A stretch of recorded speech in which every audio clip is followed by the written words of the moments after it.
আসসালামু আলাইকুম। আজকে আবার আপনাদের সামনে উপস্থিত হয়েছি বর্তমান সময়ে যে বিতর্কের সৃষ্টি করেছে উগ্রবাদী সাম্প্রদায়িক জঙ্গি মামুনুল হক। তিনি যেভাবে সারা দেশে হুমকি ধামকি দিয়ে যাচ্ছেন, ভাস্কর্য এবং মূর্তিকে এক করে বিভিন্ন অপপ্রচার চালিয়ে মাননীয় প্রধানমন্ত্রী জননেত্রী শেখ হাসিনাকে বারবার হুমকি দিয়ে যাচ্ছেন। আমি সেই বিষয়ে আপনাদের সামনে কিছু কথা তুলে ধরবো এবং তাকে কিছু কড়া জবাব দিতে চাই। তিনি যে বাংলাদেশকে আফগানিস্তান বানানোর চেষ্টা করছেন, বাংলাদেশে পাকিস্তানকে কায়েম করার চেষ্টা করছেন, তিনি কখনোই সফল হবেন না।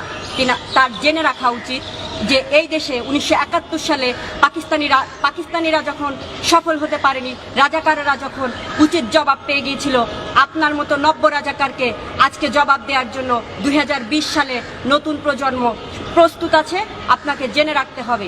আমি সেই বিষয়ে কিছু কড়া জবাব দিব। মামুনুল হক তিনি একজন জামাত নেত্রীর স্বামী, তার শ্বশুর জামাতের রুকন। তিনি কিভাবে এত ধৃষ্টতা দেখান, কিভাবে তিনি এত ধৃষ্টতার সাথে মাননীয় প্রধানমন্ত্রী জননেত্রী শেখ হাসিনাকে হুমকি দিয়ে যাচ্ছেন, বারবার হুমকি দিয়ে যাচ্ছেন। তিনি বারবার বলছেন বঙ্গবন্ধুর ভাস্কর্য যদি স্থাপিত করা হয় তাহলে আপনি মাননীয় প্রধানমন্ত্রীকে বলছেন আপনি আবু জেহেলের অনুসারী, এবং যদি ধুলাইপাড়ে বঙ্গবন্ধুর ভাস্কর্য স্থাপিত হয় তাহলে বুড়িগঙ্গায় ফেলে দেওয়া হবে, রক্তগঙ্গা বয়ে দেওয়া হবে, এবং 2013 সালের 5ই মের মতো রক্তগঙ্গা বয়ে দেওয়ার হুমকি পর্যন্ত তিনি দিচ্ছেন।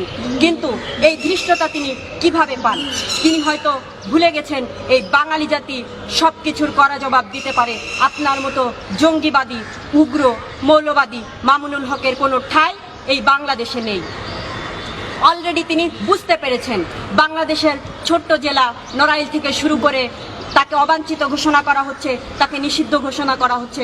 আজকে শুক্রবারে হাটহাজারীতে আপনার ওয়াজ মাহফিল হওয়ার কথা ছিল, সেখানেও আপনাকে গতকাল প্রেস ক্লাবের সামনে জঙ্গিবাদ বিরোধী একটা সমাবেশ থেকে আপনাকে নিষিদ্ধ ঘোষণা করা হয়েছে, আপনাকে ঢুকতে দেওয়া হবে না। আপনি কিভাবে বাঘের লেজে পাড়া দিয়ে এই দেশে ঠাঁই পান সেটা আমরা দেখে নিব। এই নতুন প্রজন্ম, সাধারণ জনগণ আমাদের সাথেই আছে। 90% মুসলমানের দেশে আপনি যে মিথ্যাচার করছেন, এই মিথ্যাচার এই দেশের জনগণ কোনোভাবেই মেনে নিবে না। সেই সাথে দলীয় নেতাকর্মীরাও এখন সোচ্চার হয়েছে। গতকাল বাংলাদেশ ছাত্রলীগের কেন্দ্রীয় সংসদ থেকে একটা প্রোগ্রাম করে, সমাবেশ করে আপনাকে কড়া জবাব দেওয়া হয়েছে।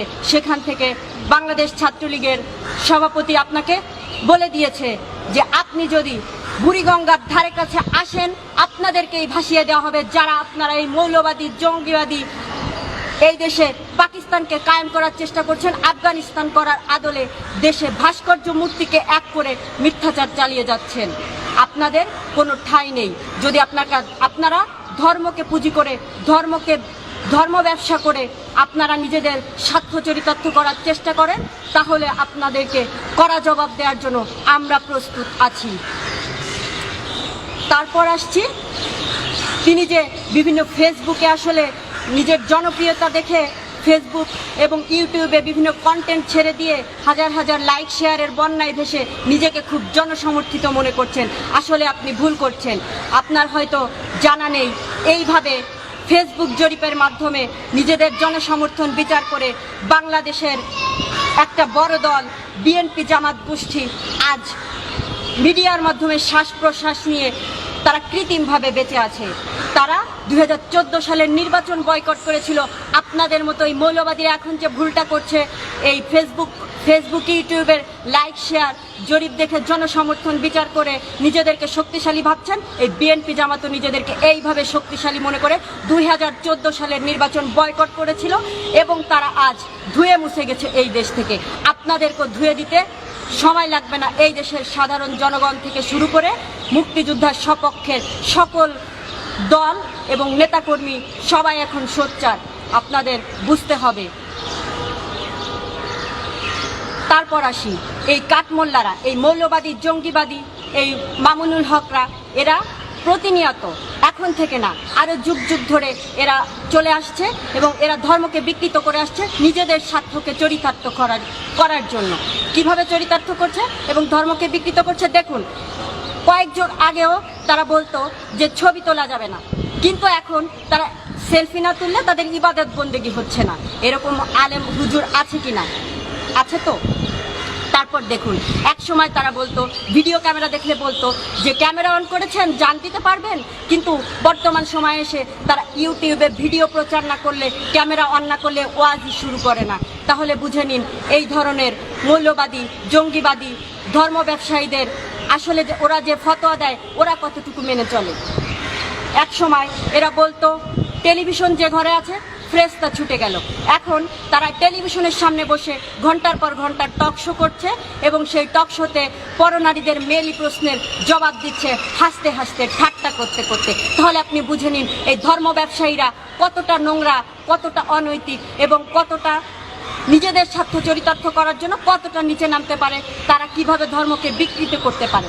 এখন আসি, বর্তমানে এই 3D যুগে বাংলাদেশ যেভাবে এগিয়ে যাচ্ছে, এই এগিয়ে যাওয়ার সময়ে এসে তারা যে ভাস্কর্য নিয়ে ফতোয়া দিচ্ছে, ভাস্কর্যর মূর্তিকে এক করে যে ফতোয়া দিচ্ছে, কয়দিন পরে দেখা যাবে তাদের প্রত্যেকের পকেটেই নিজেদের ভাস্কর্য, মানে মোবাইলের মধ্যে হাজার হাজার ভাস্কর্য, এমনকি নিজেদের ভাস্কর্যও দেখা যাবে।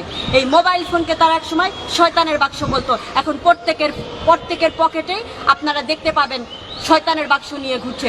তাহলে এইসব হুজুরদের আপনি কি বলবেন? এই মৌলবাদী, জঙ্গিবাদী, ধর্ম ব্যবসায়ী এইসব হুজুরদের জন্য আপনার কি বলার আছে বলুন।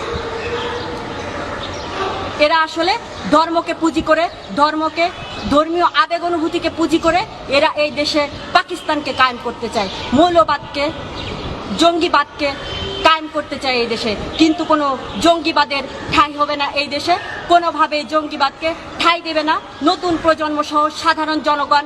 90% মুসলমানের দেশ বাংলাদেশে কোনো জঙ্গির ঠাঁই হবে না, আপনারা জেনে রাখুন, কোনোভাবেই ঠাঁই হবে না। সকল মুক্তিযুদ্ধের সপক্ষে নেতাকর্মী সহ সাধারণ জনগণ আপনাদেরকে রুখে দিবে। Topic is over.